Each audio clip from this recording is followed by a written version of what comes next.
Hello, Jean-Michel, membre du syndicat des journalistes écrivains indépendants. Allez, il faut donner quelque chose qui remonte le moral à tout le monde. Parce que là, c'est un peu dur, n'est-ce pas?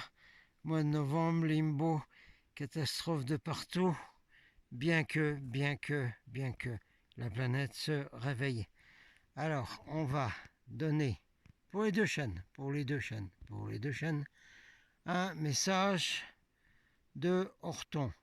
Non, c'est pas un roi viking, bien que viking, je fais des vidéos, c'est bien.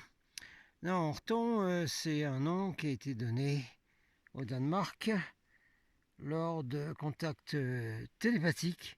Oh là là, qu'est-ce qui va se passer? Contact télépathique avec quelqu'un qui a donné des enseignements, des informations extrêmement importantes sur notre époque et la transition de la planète Terre, et qui a dit, moi je m'appelle Horton, vous m'appelez Horton. En fait, vous verrez qui est Horton, vous comprendrez très rapidement qui c'est.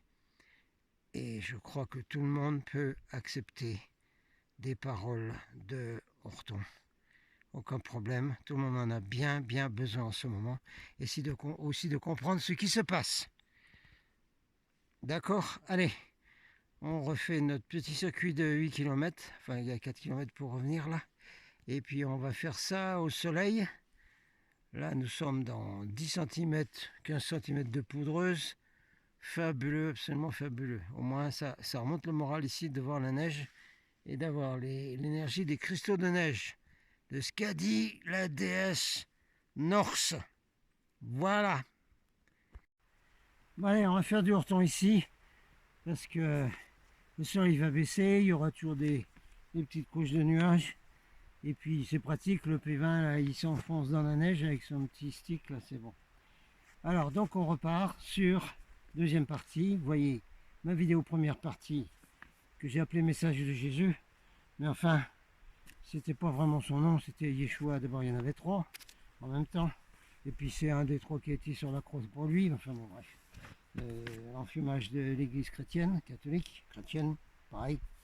En fait, il utilise beaucoup de noms, hein, et Horton est un nom qu'il a donné. Donc dans des communications qui sont très solides, c'est du costaud au Danemark. Voilà, alors vous revoyez ma première vidéo. Hein. Alors, qu'est-ce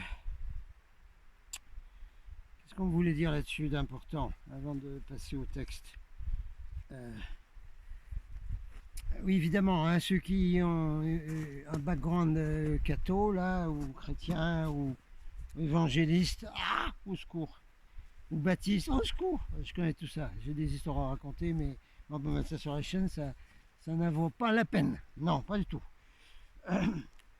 Donc tous ceux qui ont un background comme ça, vous devez savoir, regardez les vidéos de Davy Dyke, hein, regardez ma chaîne, c'est de l'enfumage complet, hein, même Jovanovic l'a dit. La Bible, c'est bidon complet, c'est complètement fabriqué, c'était repris par des textes des dieux de Sumer, de Babylone, qui étaient les dieux reptiliens, ben oui, preuve, c'est pas 10% de faux, ça, c'est preuve, toutes les preuves données par David Icke, toutes les preuves données par des archéologues, on voit des statues des dieux de Babylone et de Sumer, qui sont des reptiliens, statues archéologiques, preuve, boum, voilà. Alors, c'est pas la peine d'aller chercher trop dans la Bible hein, ce que vous voulez entendre de Jésus, Horton, qui a plein de noms. C'est mieux d'avoir des communications comme ça. Hein, parce que par exemple, les évangiles, ben, vous devez le savoir quand même. Non, vous ne savez pas. Ah, il faut qu'on vous le dise. Il faut tout vous dire, c'est pas possible ça. Hein. Pourquoi? Parce que vous êtes enfumé depuis que vous êtes sur la Terre. Et puis vous faites enfumer par tout ce qu'il y a sur Internet, qui est tout du bidon pour 95%. Ça dépasse tout ça. Alors, les évangiles par exemple, eh ben, ils ont été écrits 20 ans après les faits. C'est pas vrai. Oui. Ah bon, les évangélistes, les apôtres, ils ont écrit leurs textes 20 ans après, puis ils se sont rappelés. Non, pas du tout. C'est pas les apôtres qui ont écrit les évangiles. Non. C'est l'histoire que vous connaissez très bien de l'homme qui a vu l'homme, qui a vu l'homme, qui a vu l'homme, qui a vu l'ours, ici, là. Oui, il y en a qui ont vu l'ours. alors qu'ils ont raconté l'histoire. Et puis l'homme qui a vu l'ours, il a dit à un autre. Et puis l'autre, il a dit, ah, moi j'ai rencontré l'homme qui a vu l'homme qui a vu l'ours. Et puis l'homme qui a vu l'homme qui a vu l'homme qui a vu l'ours. C'est pareil. Alors là, il y avait des gonzes, hein, qui ont rencontré l'homme qui a vu l'homme, qui a vu l'homme, qui a vu l'homme, qui a vu l'homme, qui a vu l'homme, qui a vu l'homme, et qui a vu l'homme qui expliquait les évangiles de Saint Paul, de Saint Thomas, non Saint Thomas, de Saint Jean, Luc, tout ça là. Voilà ce que c'est. Alors qu'est-ce que vous voulez récupérer dans ce fourbi, hein? Il n'y a que quelques petites choses qui étaient codées, et qui ont survécu, parce que les moignons et le pape, ils comprenaient que dalle dans ce truc-là. Bon, ça c'était une intro là-dessus. Alors, revoyez ma vidéo précédente, hein, où les changements que lui là, qui s'appelle en fait Issa en Inde, et chez les initiés, et Orton dans l'univers. Sananda, je ferai une vidéo spéciale pour expliquer Sananda, qui a été un nom fabriqué par les Américains avec des expériences personnelles avec ces Américains. Alors, pas de panique, etc. Rappelez-vous ce qu'il a dit dans la vidéo. Ces événements prendront l'origine en Chine et se propageront jusqu'à ce que le monde devienne un enfer. Et dites donc, ça a été donné un certain nombre d'années où le temps, l'espace n'existe pas. On a déjà répété ça 100 fois. C'était rudement bien annoncé quand même, hein. Alors, nul ne sera perdu ni abandonné. Voilà. Oui, parce qu'on voit dans les commentaires que ce soit sur les événements dans le Congo ailleurs. Ah non, mais Jésus arrive et il va nous sauver, Jésus arrive et nous sauver. Voilà, comme les grands panneaux lumineux, là, la grosse pub en Amérique, lumineux, là, qui font la taille d'une maison. Jésus, save! Oui, Jésus, il nous sauve, c'est ça. Non, mais ça, c'est tout du bidon encore, des évangélistes, des baptistes, je sais pas quoi encore. Non, non, non. Par contre, oui, nul ne sera perdu ni abandonné. Il y a des forces spéciales, des forces célestes. Tiens, justement, je voulais le dire. Ah ouais, alors encore le capitaine, il est toujours comme dans ces machins militaires. Oui, ben, vous n'avez pas entendu, justement, dans tout l'enfumage chrétien, là, parce qu'il y a des petites choses qui sont vraies. Mais enfin, là, elles sont qu'à moitié. Vous n'avez jamais entendu parler des armées célestes? Ça vous dit rien, les armées célestes? Ça n'existe pas, les armées célestes? Qui sont justement sous le commandement de lui, là? Ah oui, non, mais les armées célestes, parce que les armées célestes, c'est des anges à des grandes ailes, là. Oui, bon, alors c'est à moitié enfumé, hein. Oui, les armées célestes existent, mais c'est pas ce qu'on vous a raconté, hein. Pas du tout, c'est autre chose. Parce qu'il y a des êtres qui viennent d'autres civilisations qui, quand ils apparaissent avec une fréquence plus hausse, sont... on les enregistre comme des anges, mais ce n'est pas des anges. Ce sont des gens qui viennent d'autres planètes, que sur ma chaîne on appelle les frères et sœurs de l'espace. Il y a des mystiques chrétiennes, oui, beaucoup, intéressantes, qui ont écrit des livres parce qu'elles ont eu des visions ou des retours dans le temps, enfin des tas de systèmes que tout le monde connaît, hein, c'est comme les NDE, c'est comme tout ça. Et elles ont donc eu des visions de la vie de Jésus et de la famille et tout ça. Et elles ont dit, ces mystiques chrétiennes, elles ont écrit, elles ont fait des livres. Oh là là, Jésus et sa famille étaient entourés tout le temps par des anges. Alors, Amasia, Daniel Leclerc, qui fait les portraits d'Orton qui est au début, a expliqué, hein, au début, quand on a créé un réseau, on a pu faire une conférence, elle a expliqué ce qu'ont dit ces mystiques chrétiennes et toutes ces histoires d'anges. En fait, c'était des frères de l'espace, à l'époque, ou même les mystiques chrétiennes, ne pouvaient avoir aucune idée de ce que c'était que des frères et sœurs de l'espace qui viennent ici avec des flottes de millions et de millions de vaisseaux spatiaux. Ils ont vu ça comme des anges. Voilà, point barre. Allez, on continue ça, on vérifie un peu.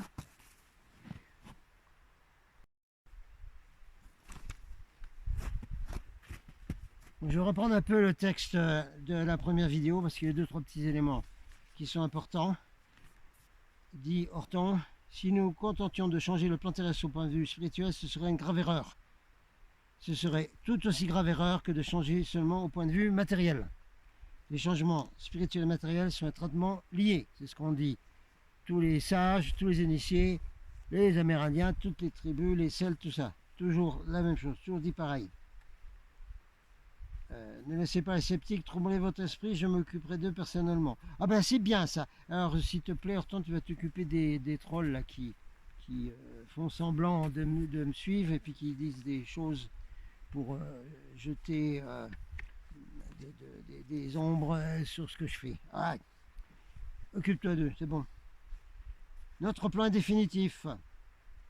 Tout ce que je peux vous dire, c'est que des milliers de personnes sur Terre sont engagées dans cette œuvre et que des milliers d'autres suivront. Alors ceux qui ont suivi, c'est toutes les vagues finales des étoiles volontaires s'incarner sur Terre et tous les indicaux, cristal, purple, arc-en-ciel, enfin des tas de noms qui sont inventés par un New Age.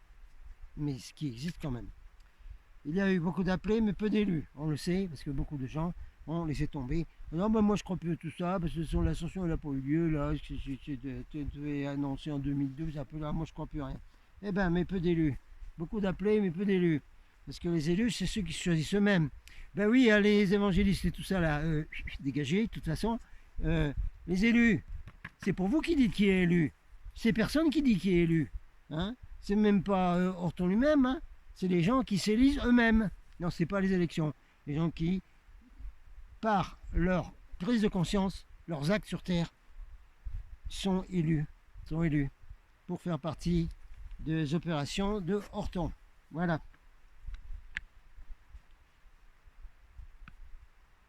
Nous sommes matériels aussi bien que spirituels. Alors encore une fois, boum. Oh non, mais c'est faux, parce qu'il y a 10%, parce que non, mais les phrases dans l'espace, ils sont pas physiques, c'est tout c'est des bulles, c'est de la lumière, c'est tout de l'éthérique cristallin, tout ça, je sais pas quoi. Non, non, non, c'est pas faux ça, non. Nous sommes matériels aussi bien que spirituels, et nous pouvons nous manifester des deux façons. Cela est difficile à expliquer des humains, car cela dépasse leur entendement.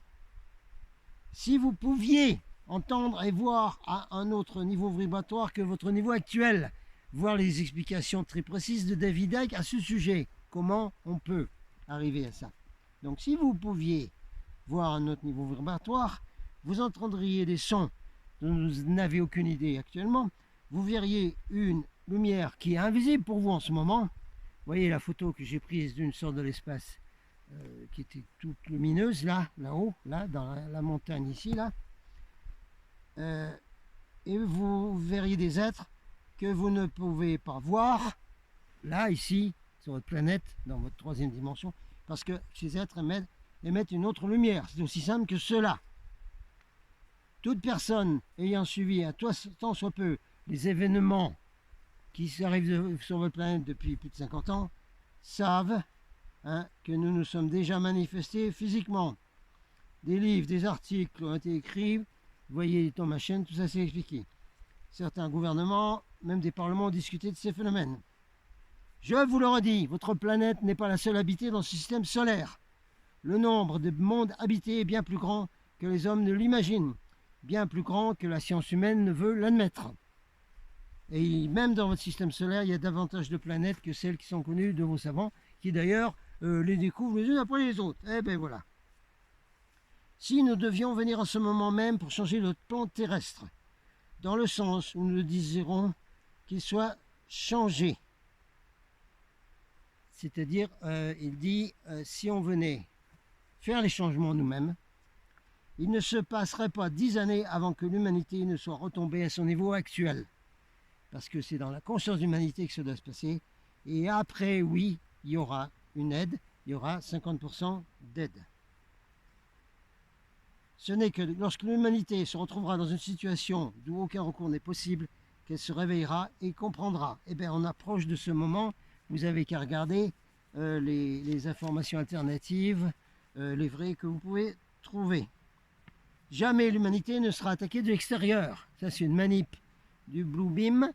Voyez l'émission, Bob vous dit toute la vérité sur le Blue Beam, top niveau, avec les plans de l'élite, des archons, etc., de faire une fausse arrivée d'extraterrestres dans le ciel, que ce soit avec des hologrammes, que ce soit avec des vraies soucoupes volantes, parce qu'ils en ont, et il y a les soucoupes des Yétis et compagnie. Le pire ennemi de l'homme, c'est son propre ego. C'est de cette façon que l'humanité sera attaquée par elle-même, pas par nous. Nous n'attaquons jamais et ne le ferons jamais. Ce n'est que lorsque l'homme aura atteint le point où il admettra qu'il n'est pas capable spirituellement de résoudre des problèmes qui se posent à lui, dans le présent, qu'il fera un retour sur lui-même, acceptera de l'aide. Et l'aide, c'est tout à fait autre chose que l'ingérence ou l'attaque. j'espère que tout le monde comprend ça. Hein. Vous devez demander pour être aidé. Quand les humains diront on peut plus là, on est au bout, ça y est, eh bien, ils demanderont, ils auront pris une nouvelle conscience. À ce moment-là, oui, ça veut dire qu'ils acceptent l'aide. Dans la mesure où ils acceptent l'aide, l'aide peut être donnée. L'aide, c'est tout à fait autre chose que l'ingérence ou l'attaque. On va finir sur un petit morceau. Nous envisageons avec joie la fin de l'opération que nous avons préparée. Nous, parce que c'est la conscience du 1, c'est les forces du 1 hein, dont parle-t-on. Hein. C'est pas lui tout seul qui est les grands Manitou, je dirige l'univers, pas ça du tout. Hein. Les événements à venir pèsent lourdement sur nos épaules. Bien sûr, hein, ils souffrent autant que nous, hein, à un niveau plus haut. Mais nous entreprenons notre tâche avec joie et le faisons de plein gré. Nous viendrons à votre secours, mais c'est avec une joie immense que nous prévoyons la fin de notre tâche et le jour qui vous apportera enfin un bonheur sans limite. On va s'arrêter là pour l'instant. On fera des commentaires plus tard dans d'autres vidéos. Hein. Alors pour l'instant, force et honneur et amour et lumière dorée. Captain Out.